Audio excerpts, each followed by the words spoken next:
रामधारी खंड 1 की एक्सरसाइज 63 और 64, टोटल 800 वर्ड। डिक्टेशन शुरू होगी 3 सेकंड बाद।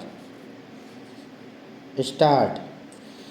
अध्यक्ष महोदय, मैं कल कह रहा था कि वित्त मंत्री जी ने जिस संदर्भ में यह बजट प्रस्तुत किया है और जिन परिस्थितियों की पृष्ठभूमि में वित्त मंत्री का भार संभाला है, उस दृष्टिकोण से यदि इस बजट को देखें तो हम इस परिणाम पर पहुँचेंगे कि वित्त मंत्री जी ने निश्चित तौर पर ऐसा काम किया है जिसके लिए वे धन्यवाद के पात्र हैं।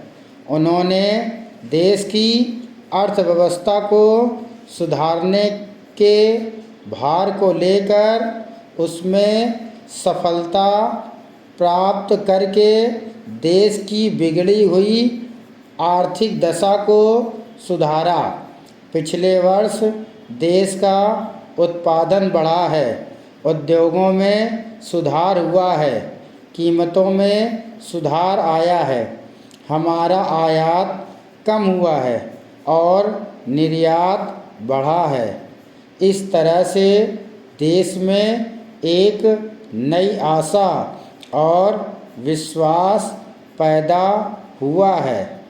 इस वर्ष के बजट द्वारा भी उन्होंने पिछले वर्ष के कार्यक्रम को जारी रखने की कोशिश करने का प्रयास किया है। मुझे इसमें कोई संदेह नहीं है कि इसमें भी उनको सफलता मिलेगी। उन्होंने देश के आयात निर्यात के बारे में जो कदम उठाए हैं उनसे निश्चय ही हमारे विदेशी व्यापार का संतुलन सुधरेगा। यह निश्चय के साथ कहा जा सकता है, मैं वित्त मंत्री के लक्ष्यों व कर नीति का आमतौर पर स्वागत करता हूँ। यद्यपि मैं मानता हूँ कि इस कर व्यवस्था के द्वारा मध्य वर्ग पर बोझा पड़ेगा, परंतु इस देश में हमें पंचवर्षीय योजनाओं को जारी रखना है। इसलिए उस संदर्भ में हमें आर्थिक साधन जुटाने पड़ेंगे और ऐसी दशा में जो लोग इस देश में ऐसी स्थिति में हैं जो कष्ट उठा करके भी कुछ दे सकते हैं, उनको देश के लिए देना ही पड़ेगा।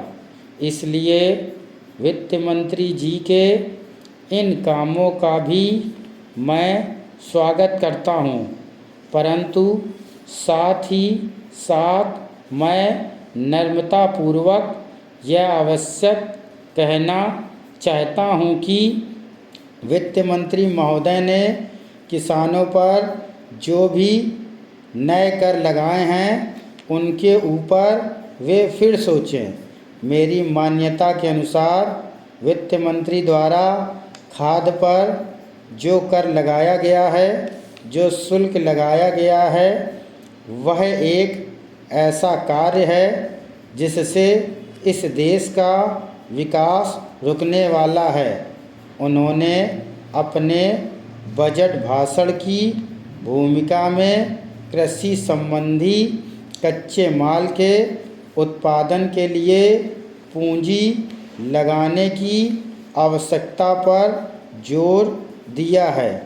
उनकी स्वयं की यह मान्यता है कि कृषि का उत्पादन बढ़ाना बहुत आवश्यक है।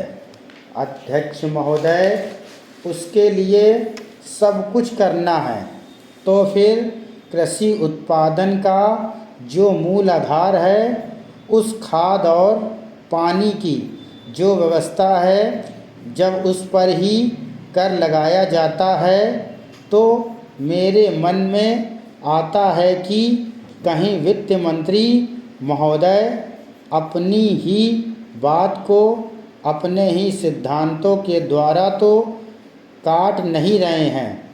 मैं कहना चाहता हूँ कि हमारे देश में अभी भी चौथाई भूमि से ज़्यादा सिंचित भूमि नहीं है। इस देश की जितनी कृषि योग्य भूमि है उसका चौथाई से भी कम हिस्सा ऐसा है जो सिंचित भूमि के नाम से पुकारा जा सकता है।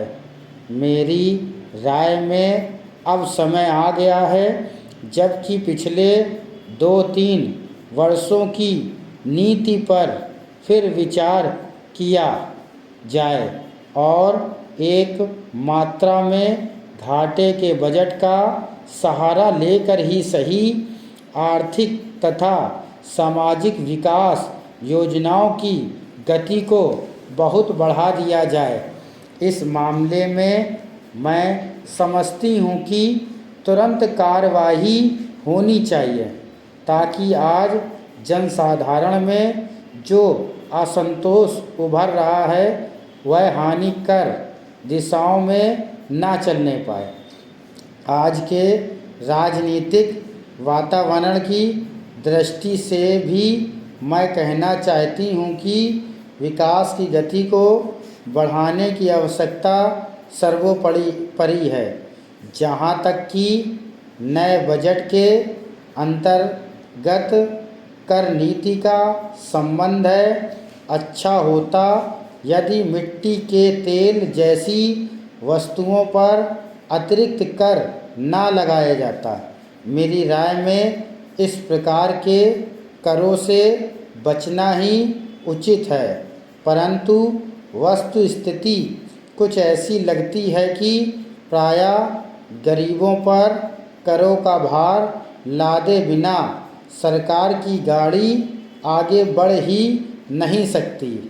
एक नया कर जिसे पहली बार वित्त मंत्री ने लगाने की ठानी है वह कृषि संपत्ति संबंधी कर है। अब से पहले कुछ राज्यों में कृषि संबंधी आयकर लगाया गया था, परंतु उसके प्रशासन तथा वसूली आदि में इतनी कठिनाइयाँ आईं कि राज्य सरकारों को अपनी नीति बदलनी पड़ी। बात यह है कि जहाँ करोड़ों अनपढ़ तथा गाँव में बसने वाले किसानों पर हिसाब किताब रखने और रिपोर्ट भेजने की जिम्मेदारी लादी जाती है, वहाँ ऐसा कोई कर सफल नहीं हो सकता।